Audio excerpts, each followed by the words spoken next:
Hello, and today I'm going to share with you the top 10 tips that I have learned over the years for animal communication. An amazing journey that I broke down into 10 different ways we can look at us to find those blocks where we can then tune into their language. It's an amazing journey, and I'm excited to share this with you. So, tip number one. This is a gift that you were born with. So it's like a muscle that you practice using at the gym. The more we exercise our intuition, the easier it becomes to plug in. Number nine, simplicity. Look for the one-word answers, not the novel, not the Hallmark movie. Um, there could be an image, there could be a feeling, an emotion. Um, Over time, this might expand into more words, more visions, more feelings, but go simple. One word, one feeling, and go from there. Number eight, writing or drawing. So sometimes it's easier to communicate when you give your mind a different job to do and ask it to quieten in a different way. For me, writing is how I communicate with the animals, and it's worked really well to help my mind have a job to do and the channel to become even clearer. So there's no specific way of doing this. And if writing, drawing, being creative is how you're going to communicate, then that's how you're going to communicate. Enjoy. Number seven, be still. We live in a busy, multitasking world, and animals and nature live in the present moment.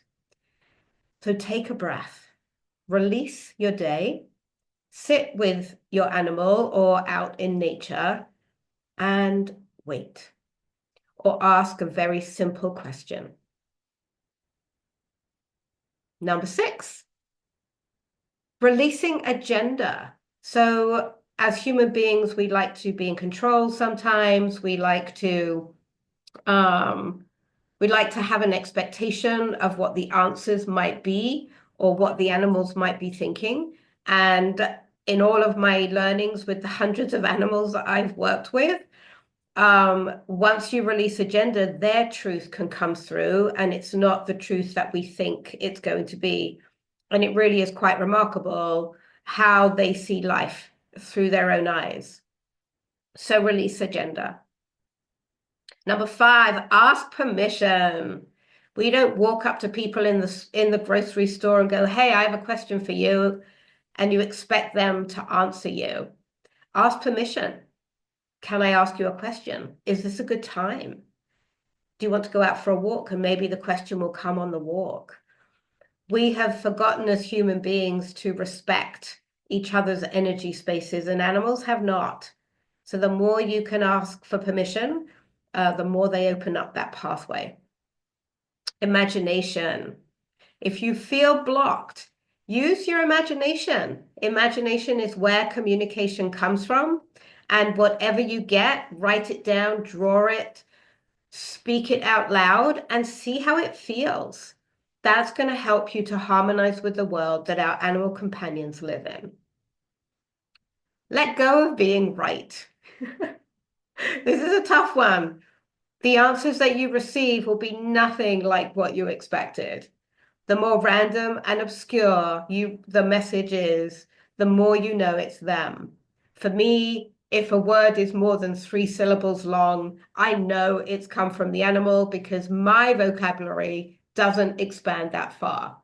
So find the things that are working for you to know it's not you. And if you're not sure, just keep using your imagination. Be grounded. Let go of expectation of what this is supposed to look like, and the communication will come through.